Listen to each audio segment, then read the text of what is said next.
yan, nandito naman tayo ngayon, no? Update tayo sa box culvert project dito sa May Rojas extension. Ayan. So ready na ito para buhos.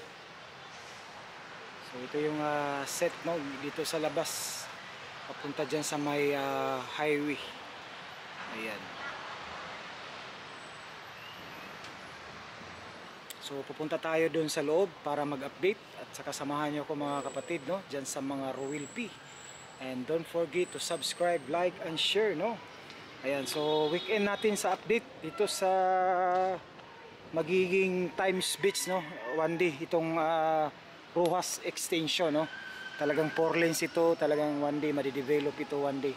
No, bago ito maging daan, so lahat ng ilalim nito papunta dun sa rotonda dyan sa may roundabout, naka box culvert dito sa baba ng double barrel.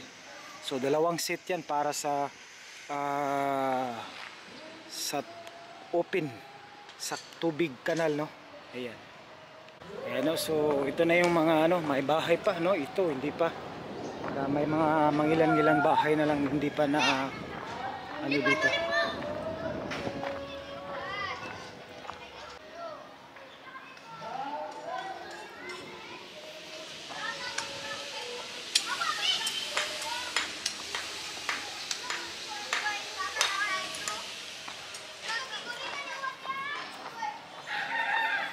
So ito hindi pa, no.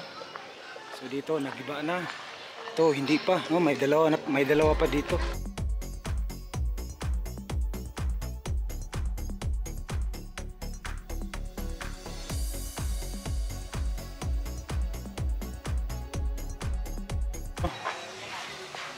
So unti-unti yung pag-excavate nila dito sa daan. Saka ito.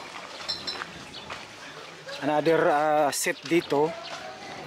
So update tayo dito mga kapatid, no, every week kung hindi tayo para ma-update natin ito. So ayan, no, nilagyan na ng lupa sa ibabaw para sa parang hindi pa sila no, yun pa yung siguro sa labas yung bago matapos yun. Pag nabuhusan yun, dito na naman sila. Nagumpisa na pala sila dito.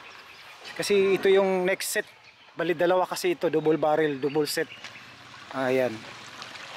So nakikita natin may lupa na sa ibabaw. Siguro pagkatapos dun sa labas, mabuhusan yun katulad dito. So mag-transfer na naman yan sila dito.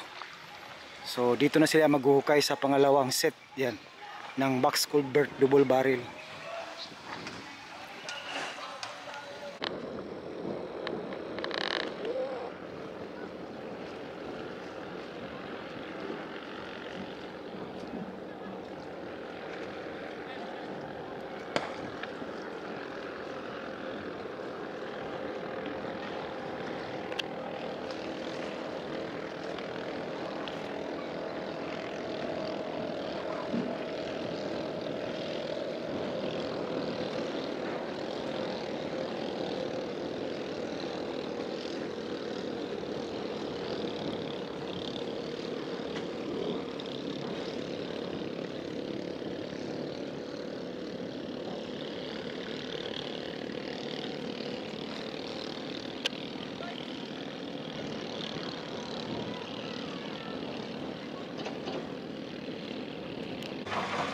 Pwede mag-yan, boss?